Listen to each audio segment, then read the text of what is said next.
Un troisième sourire de la matinée, celui de Lilia, avec laquelle nous allons faire le plein d'images, avec le roman graphique le plus attendu de l'automne, sans doute, celui de Riyad Sattouf. Oui, et le plus attendu en France, mais aussi dans le monde entier. Ah, je pense, oui. Parce que au début du volume, vous avez toutes les langues dans lesquelles l'arabe du futur est édité. On est à 22.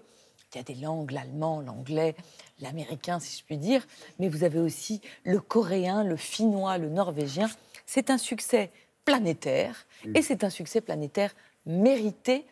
Tant c'est à la fois une histoire très singulière que nous raconte Riyad Sattouf, et en même temps, ce sont des émotions universelles d'enfants. C'est-à-dire que moi, je lis ce livre, et ce petit garçon, Riyad Sattouf, qui n'a pas mon âge, qui n'a pas mon vécu, je me dis, c'est moi, c'est moi, c'est moi. C'est vraiment extraordinaire.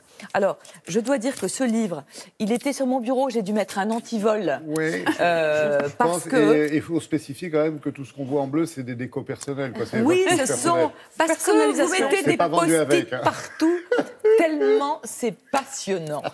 Alors, tout le monde me dit comment il est, ce 4e volume.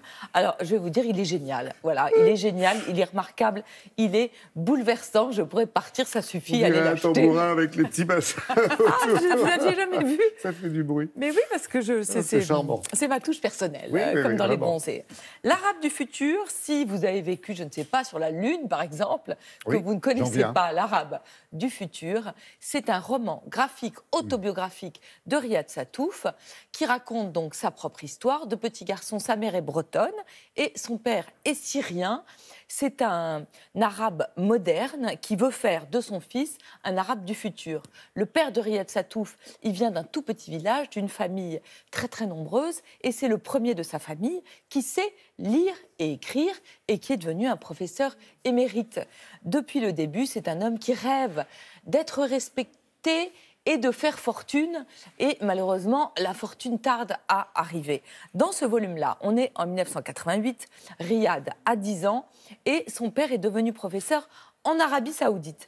Alors la mère, bretonne, courageuse, qui a quand même beaucoup enduré déjà, qui a vécu non seulement en Syrie, mais également en Libye, la Libye de Kadhafi, elle dit non, l'Arabie Saoudite, ça, je n'y vais pas. Et donc, le petit garçon retourne avec sa mère et ses 2 frères en Bretagne, au Cap Fréhel. Ce qui est génial, c'est que si vous avez lu les premiers volumes, vous savez qu'il y a un secret, qu'il y a quelque chose qui couve. Moi, je trouve que les 3 premiers volumes, c'était chronique d'un drame annoncé. Eh bien, le drame, il est là. Donc, ce livre-là, il est particulièrement bouleversant. Parce qu'en fait, c'est l'histoire d'une transformation double. Vous avez la transformation de Riyad Sattouf, qui était un petit garçon blond. Quasiment, les gens l'arrêtaient dans la rue tellement il était beau.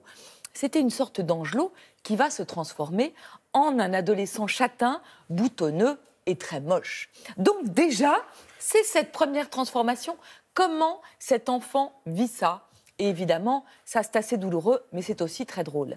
Mais c'est aussi un petit garçon qui voit son père se transformer.